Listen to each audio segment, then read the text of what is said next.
사순절 셋째 주일, 그리고 2023년 5월 10일 주일 예배를 하나님께 드리십니다.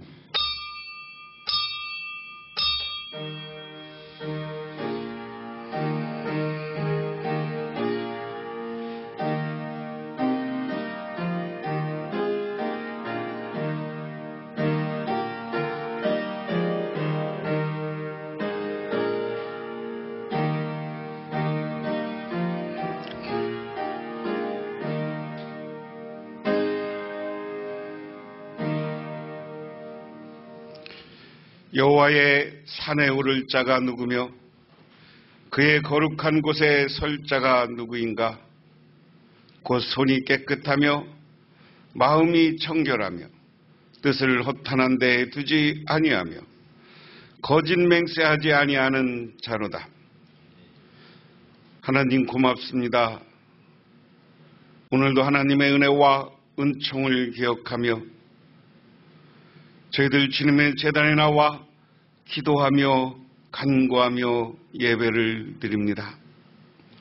하나님, 오늘 우리들이 하나님께 드리는 이 예배를 받아 주시옵소서. 하나님께서는 우리 인류를 구원하고 우리를 구원하시기 위해서 예수 그리스도를 이 땅에 보내셨습니다. 하나님의 아들이신 그분은 이 땅에 오셔서 십자가의 길이요 고난의 길을 걸어가셨습니다. 그리고 끝내는 십자가의 보혈로 우리의 죄를 사하시고 우리와 하나님을 이어주셨습니다. 그 주님의 은혜를 기억하며 저희들 예배드리옵나니 이 예배가 하나님께 온전한 예배가 되게 하옵소서. 그리고 또한 저희들이 하나님의 은혜를 깨닫지 못하고 죄를 짓고 여러 가지 하나님의 뜻을 어긴 것, 이 시간 회개할 때 그 모든 것 용서하옵소서. 그리고 우리의 삶이 복되고 아름다운 삶이 되도록 인도하옵소서. 예수님 이름 받들어 기도드리옵나이다. 아멘. 하나님의 말씀 봅니다. 하나님의 말씀, 구약 성경 말씀은 창세기 22장 9절에서 19절까지 구약 성경 28쪽입니다. 하나님이 그에게 일러 주신 곳에 이른지라 이에 아브라함이 그곳 제단을 쌓고 나무를 벌려놓고 그의 아들 이삭을 결박하여 제단 나무 위에 놓고 손을 내밀어 칼을 잡고 그 아들을 잡으려 하니 여호와의 사자가 하늘로부터 그를 불러 이르시되 아브라함아 아브라함아 하시는지라. 아브라함이 이르되 내가 여기 있나이다 하매 사자가 이르시되 그 아이를 내 손을 대지 말라. 그에게 아무 일도 하지 말라. 내가 내 아들 내 독자까지도 내게 아끼지 아니하였으니 내가 이제야 내가 하나님을 경외하는 줄을 아노라. 아브라함이 눈을 들어 살펴본즉 한 순양이 뒤에 있는데 뿔이 숯불에 걸려 있는지라. 아브라함이 가서 그 순양을 가져다가 아들을 대신하여 번제로 드렸더라. 아브라함이 그 땅 이름을 여호와의 이레라 하였으므로 오늘날까지 사람들이 이르기를 여호와의 산에서 준비되리라 하더라. 여호와의 사자가 하늘로부터 두 번째 아브라함을 불러 이르시되 여호와께서 이르시기를 내가 나를 가르쳐 맹세하노니 내가 이같이 행하여 내 아들 내 독자도 아끼지 아니하였은즉 내가 내게 큰 복을 주고 내 씨가 크게 번성하여 하늘과 별과 같고 바닷가의 모래와 같게 하리니 내 씨가 그 대적의 성문을 차지하리라. 또 내 씨로 말미암아 천하 만민이 복을 받으리니 이는 내가 나의 말을 준행하였음이라 하셨다 하니라. 이에 아브라함이 그의 종들에게 돌아가서 함께 떠나 브엘세바에 이르러 거기 거주하였더라. 아멘. 신약성경 말씀은 요한일서 1장 5절에서 10절, 신약성경 388쪽입니다.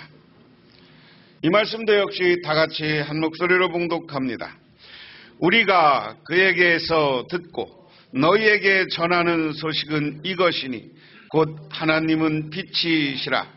그에게는 어둠이 조금도 없으시다는 것이니라. 만일 우리가 하나님과 사귐이 있다 하고 어둠에 행하면 거짓말을 하고 진리를 행하지 아니함이거니와 그가 빛 가운데 계신 것 같이 우리도 빛 가운데 행하면 우리가 서로 사귐이 있고 그 아들 예수의 피가 우리의 모든 죄에서 깨끗하게 하실 것이요. 만일 우리가 죄가 없다 말하면 스스로 속이고 또 진리가 우리 속에 있지 아니할 것이요. 만일 우리가 우리의 죄를 자백하면 그는 미쁘시고 의로우사 우리의 죄를 사하시며 우리를 모든 불의에서 깨끗하게 하실 것이요. 만일 우리가 범죄하지 아니하였다 하면 하나님을 거짓말하는 이로 만드는 것이니 또한 그의 말씀이 우리 속에 있지 아니하니라. 아멘. 우리 사람은 어떠한 것에 대한 욕심을 가지고 그 욕심을 버리기가 참 어려워요.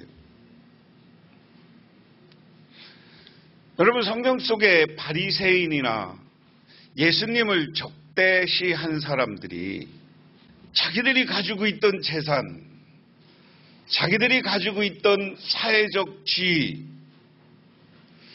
예수라는 새로운 인기 있는 지도자가 나왔을 때 그것이 무너질까봐 두려운 거예요. 그러니까 지속해서 예수님에 대해서 요즘 말로 하면 안티를 걸고, 요즘 말로 어려운 한자 말로 하면 반대하는 거고, 가는 데마다 시비를 걸어서 예수님이 정당한 메시아가 아니라는 걸 이 사람들은 증명하고 싶은 거예요. 그래도 예수님이 하는 사역이 메시아로서의 역할이고 많은 사람들이 예수님을 메시아로 여기니까 나중에는 죽일 음모를 꾸며서 예수님을 죽였습니다. 이게 욕심이 낳는 죄예요. 그래서 성경의 말씀이 하나도 그릇된 게 없어요. 욕심이 잉태한 즉 뭐를 낳아? 죄를 낳아. 자기 욕심과 이런 걸 버리는 게 정말로 어려워요. 그래서 지금 계속 버리는 연습을 지금 하고 있어요. 그러면서 지난주에 제가 우리가 회개하는 삶을 살자. 그래, 욕심 부리고 남을 원망하는 마음이 있고 이 마음속에 이런 못된 마음이 있으면 하나님 앞에 회개해야 되는 거예요. 제가 오늘 설교 준비도 그런 지난주의 말씀처럼 회개하는 마음으로 이 자리에 섰습니다. 그러면서 제가 수요일 날은 말씀드렸는데 제가 여러분한테 몇 주 전부터 우리는 무심천에 살면서 무심이라는 말을 잘 생각해 봐야 된다.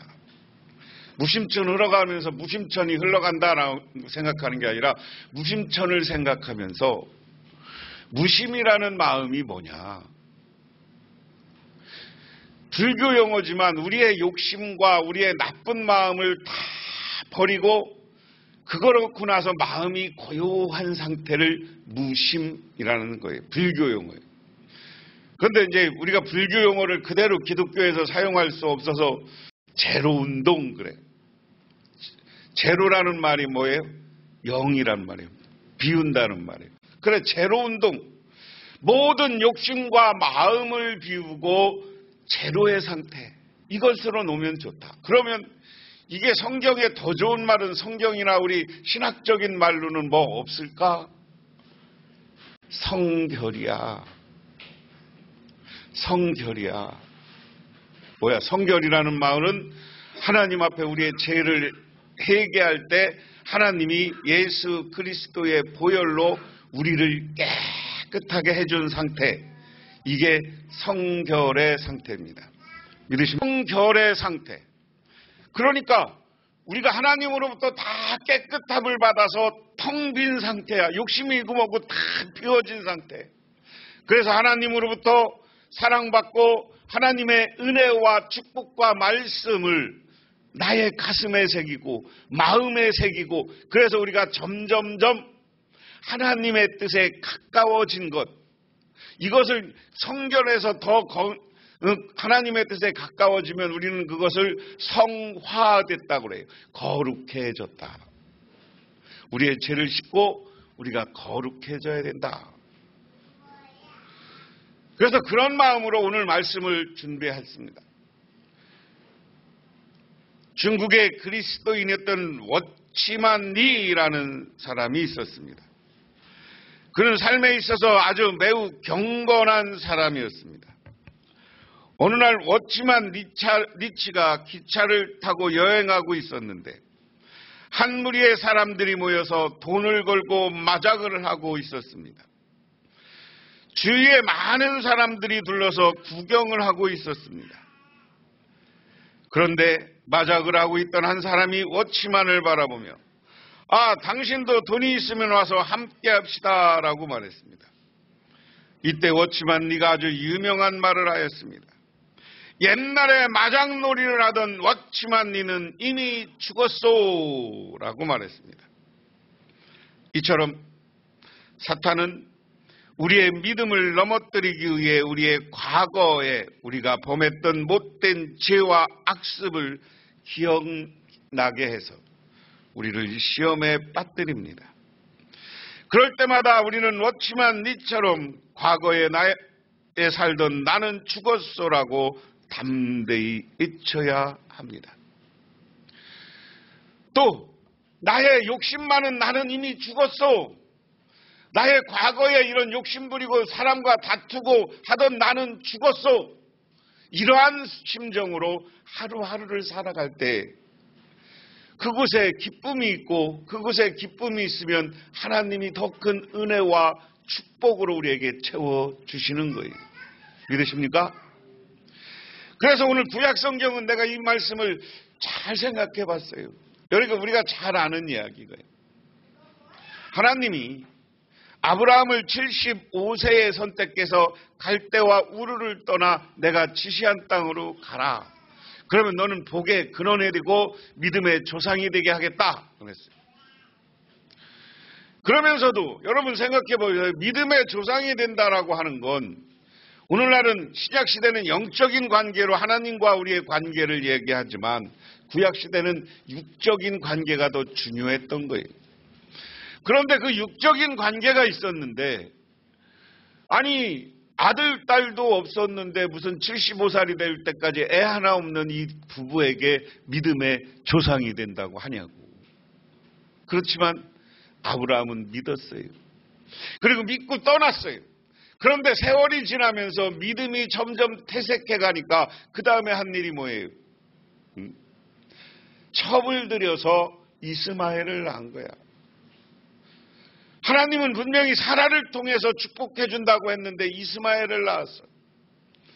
그러니까 하나님의 사자가 와서 야 너희들 다시 하나님이 사라를 통해서 새로운 민족의 조상이 출발점을 만들어 줄 거야. 그러니까 그때 사라가 웃었어요. 내가 경수가 끊겼는데요. 그런데 그러한 절망의 상태, 나는 안 된다라고 하는 상태에 있을 때 하나님은 사라에게 아기를 갖게 해줬고 지금 아브라함이 100살 되었을 때 이삭을 낳았어. 그리고 나서 몇 년이 지나 이제 얘가 좀 걸을 수 있을 정도의 소년이 되었을 때 하나님이 갑자기 야, 네 아들을 번제로 바쳐라. 번제라는 것은 여러분 양소를 딱 잡아서 각을 뜬다고 그래요. 네모나게 딱 만들어서 사지를 절단해서 네모난 딱 그 몸통 위에다가 모든 걸 올려놓고 하나님께 태워서 드리는 예배가 제사가 번제야. 번제. 번제를 드리라고 하니까 아브라함이 생각해 보세요. 내가 100살 먹어서 난 아들인데 하나님한테 원망하고 하나님한테 따질만 해요. 하나님, 내가 100살 되어서 난 아들이고 25년 동안은 그래서 해서 이스마엘도 내쫓고 다 했는데 왜 나한테 이제 와서 아들을 바치라고 합니까? 이 이삭을. 그럴 만도 한데 오늘 아브라함의 믿음은 예 하고 순종하는 거예요. 그리고 아들을 데리고 아브라함이 하나님이 일러준 곳으로 가요. 지금 그곳이 예루살렘에 성전이 있는 곳이 그 산이라고 지금 이스라엘 사람들은 믿고 있고 성전터가 바로 아브라함이 이삭을 바쳤던 곳이라고 합니다. 그러면서 가면서 잔뜩 또 거기다가 번제를 드리려면 산에 올라가서 장작이 있어야 되잖아요. 장작을 딱 지게에 지고 자기 종하고 갔는지 하여간 가서 번제단 앞으로 가는데 가다가 이삭이 묻잖아요. 아버지, 근데 다 좋은데 재물이 어디 있어요? 그랬을 때 아브라함은 하나님이 준비해 줄 것이다 이렇게 하고 올라가. 그리고 나서는 갑자기 딱 장작을 쌌더니 그 위에다가 제단을 쌓고 자기 아들을 꽁꽁 묶어서 잡으려고 그래.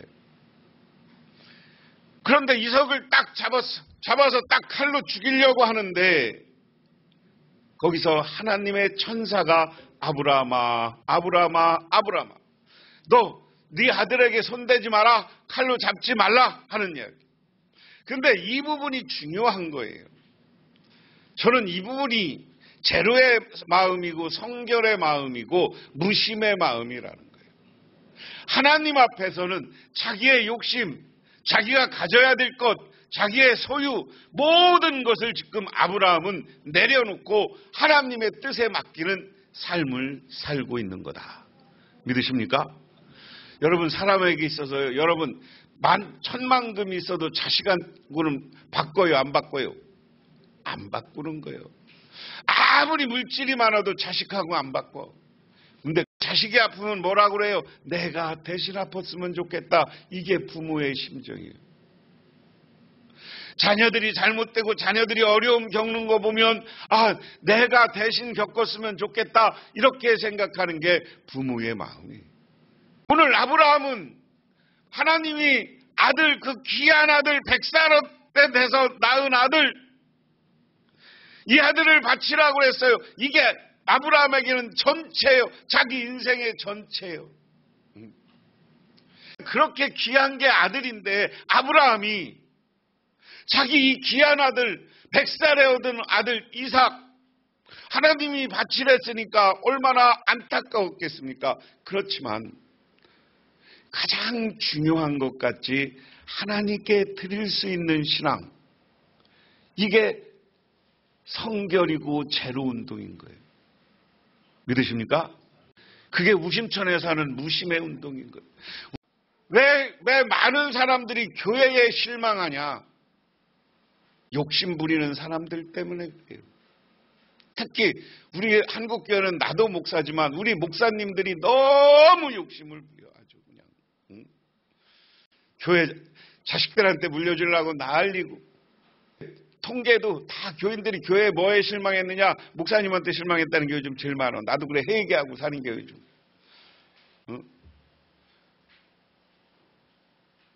그 다음에 교회가 보니까 장로님들, 목사님들 이렇게 욕심 부리고 하니까 교회가 맨날 쌈박질이야. 쌈박질. 왜? 마음을 못 비우니까 싸울 수밖에 없는 거예요. 싸울 수밖에 없는 거예요.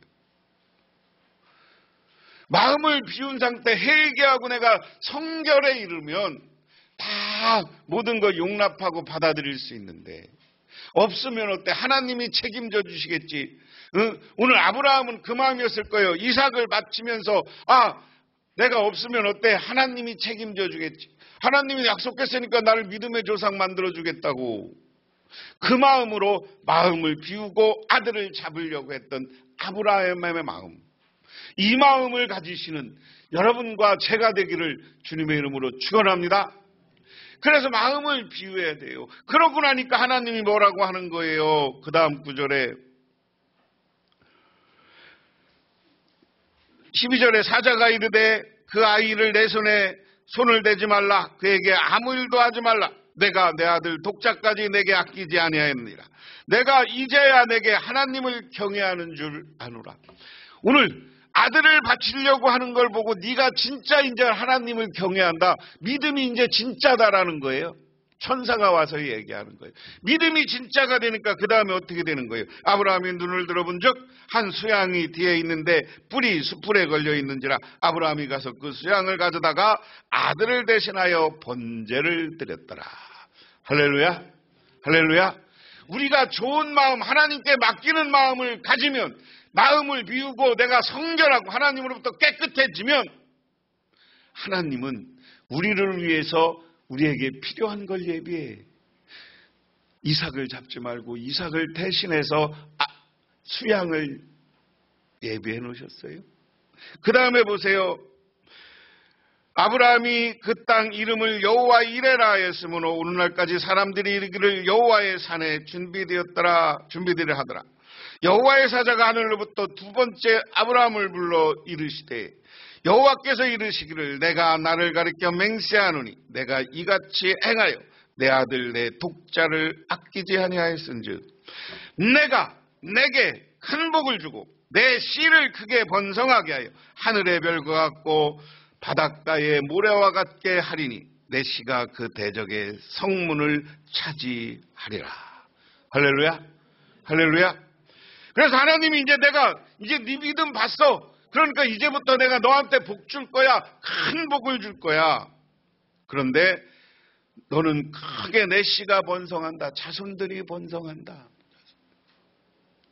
이스라엘 민족이 아브라함으로부터 지금 아브라함을 믿음의 조상으로 생각하는 종교가 어디예요? 우리 기독교, 이슬람교, 유대교 3대 종교가 아브라함을 믿음의 조상이라고 믿어. 이슬람도 아브라함의 후손이라고 자기들이 생각해요. 자기들은 이스마엘 계통이라고 생각하는 거고, 유다인들은 자기들이 이삭의 계통이라고 생각하는 거예요. 근데 이스마엘도 나중에 나갈 때 하나님이 복 줘서 나갔거든요. 아브라함이 축복해 줬어요. 그러니까 걔들은 우리도 축복받은 민족이라고 이슬람권도 생각하는 거예요.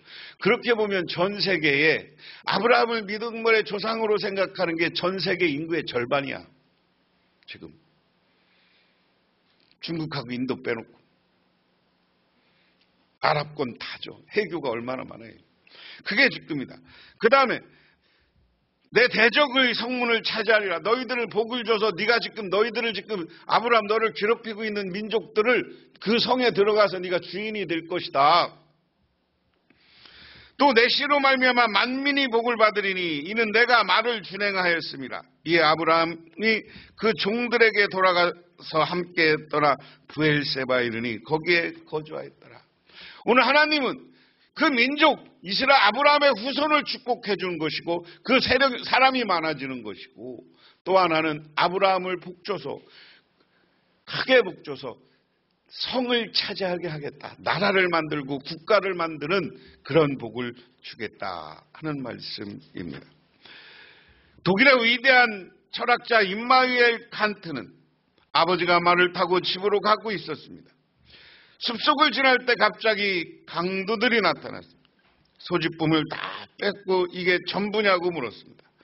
그러자 칸트의 아버지는 그게 전부요라고는 말하고 나서 그들에게 벗어났습니다. 빠른 걸음으로 가는데 뭔가 묵직한 것이 손에 닿았습니다. 옷 속을 보니 금덩이가 꿰매져 있었습니다. 그는 뒤돌아가 강도들에게 금덩이를 내보이면서 이렇게 말했습니다. 아까는 정신없어 이걸 옷 속에 넣어둔 걸 깜빡했소 하면서 이게 전부라고 했으니까 전부 다 가지쇼 그랬다는 거예요. 그러고 났더니 강도들이 얼굴을 빤히 쳐다보더니 미안하니까 금덩이고 아까 받은 거고 다시 다 돌려주고 그냥 도망갔대요. 내 걸 다 비우고 내가 정직하고 성결하고 하나님의 신앙으로 살면 하나님이 책임져 주는 거예요. 다른 강도도 감동시켜 주는 줄 믿으시기 바랍니다.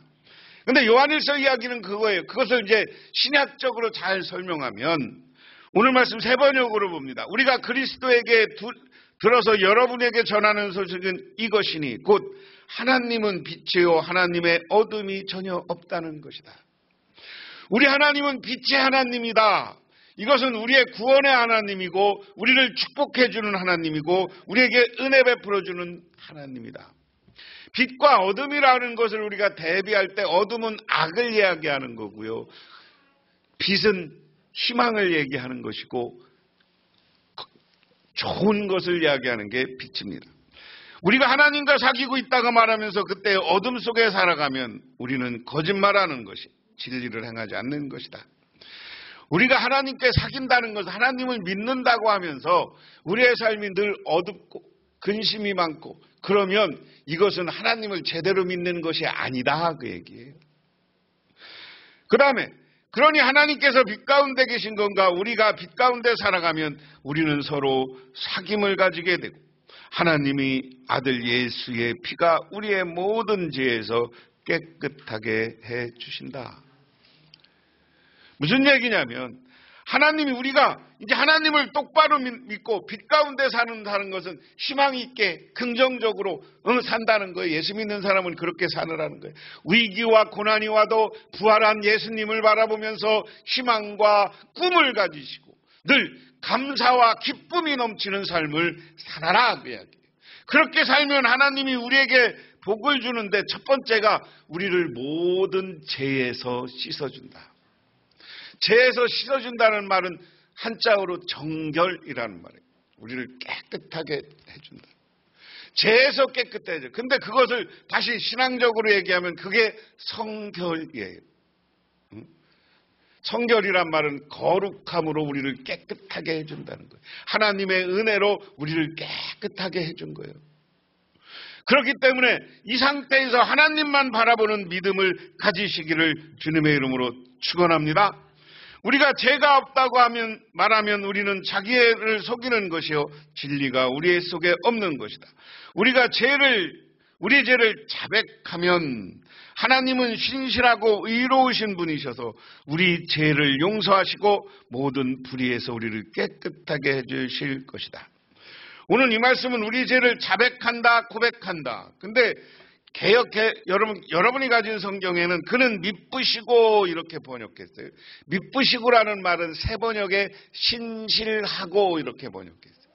새 번역이 더 우리가 무슨 말, 미쁘시다는 말은 잘 모르는데 신실하다는 말은 알죠. 신앙으로 우리가 성실하고 깨끗하게 돼 있다는 거예요.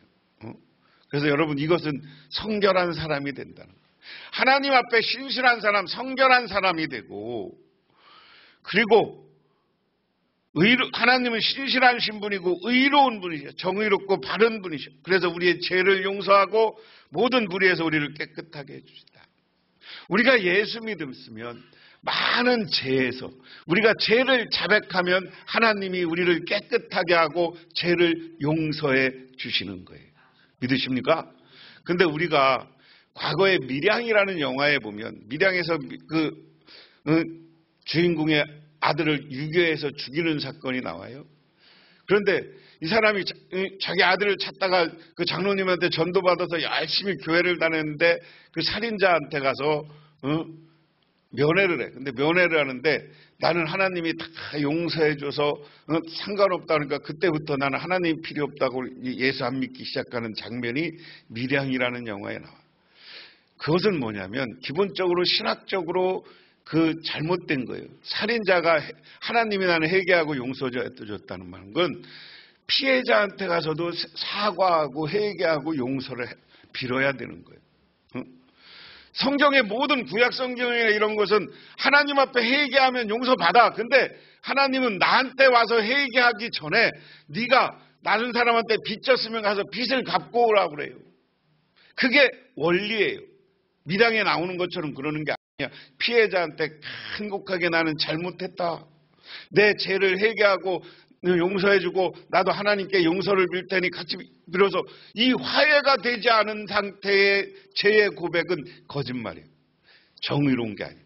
그래서 여러분 그런 거 보면서 우리가 잘 생각하지. 근데 우리나라 기독교는 언제부턴가 이 화해라는 건 빠지고 사람 관계는 빠지고 하나님과의 관계만 제대로 된다고 했는데 늘 얘기하지만 하나님과 통하려면 사람과도 통해야 되는 거예요. 하나님과 화목하려면 사람과 화목해야 되는 거예요. 이 땅에서 사람들하고는 왼수로 지내면서 하나님 앞에 아무리 예배드려도 필요 없다는 거예요. 믿으십니까? 그래서 오늘 하나님 앞에 우리가 깨끗하다는 것은 내가 죄를 자백하는 게 뭔지, 하나님 앞에 죄를 자백하면 이 자백한 죄를 가지고 내가 사람한테 범했으면 그 사람한테 가서 화해했을 때 진정한 회개가 완성되는 거예요. 그 회개가 완성되지 않은 상태에서 우리는 하나님이 깨끗하게 안 해줘. 하지만 오늘 말씀은 모든 불의에서 하나님께 죄를 사람과 화목하고 죄를 자백하면 하나님이 우리를 죄를 깨끗하게 해주신다. 우리가 죄를 지은 일이 없다고 말하면 우리는 하나님을 거짓말쟁이로 만드는 것이고 하나님의 말씀이 우리 속에 있지 아니함이라. 교회 다니면서 나는 죄 없다고 하는 건 가식이라는 거예요. 위선이라는 겁니다. 우리 교회에서는 우리 신앙인은 늘 나는 죄인이다라는 생각을 가져야 돼요. 그래서 우리는 신학적으로는 뭐라고 그러는 거예요? 내가 지은 죄, 그걸 자범죄라고 그래요. 근데 자범죄보다 더 중요한 게 우리는 아담으로부터 흘러오는 원죄라는 것이 있다. 그래서 자범죄와 원죄를 하나님 앞에 고백하고 회개할 때 하나님이 이것을 깨끗하게 해주시고 우리를 성결한 사람, 거룩한 사람으로 하나님이 우리를 여겨 주시는 줄 믿으시기 바랍니다. 그래서 우리는 세상에 나가서 마음을 다 비우세요. 욕심을 다 비우세요. 그리고 하나님 앞에 욕심과 하나님의 다른 마음을 품었던 것을 회개하면 하나님은 우리를 깨끗하게 해주시고 깨끗한 우리들에게 그 속에 새로운 하늘의 축복으로 채워주는 거예요.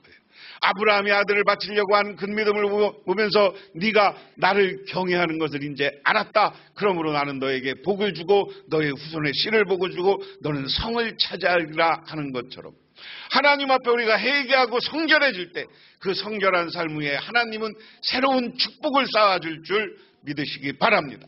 그래서 여러분 마음을 비우고 욕심을 비우고 하나님 앞에 회개해서 하나님으로부터 용서받고 성결한 사람들이 되시기를 주님의 이름으로 축원합니다.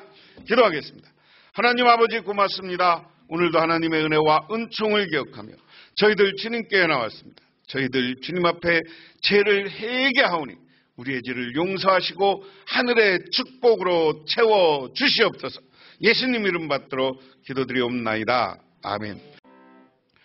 지금은 이 땅에 오셔서 우리의 죄를 씻어주시고 우리를 성경케 하기 위해서 십자가에 못 박혀 돌아가셨다가 부활을 통해 승리를 모습을 보여주신 우리 주 예수 그리스도의 은혜와 온 우주를 창조하신 성부 하나님의 축복하심과 우리 삶 가운데 찾아와서 이끌어가시는 성령님의 도우심이 오늘 주님께 나와 기도하며 내가 모든 것을 하나님께 내려놓고 성결한 삶을 살기로 결단하고 들어가는 우리 북명교회 모든 성도님들과 그 가정이 영원토록 함께 하시기만을 간절히 축원하옵나이다.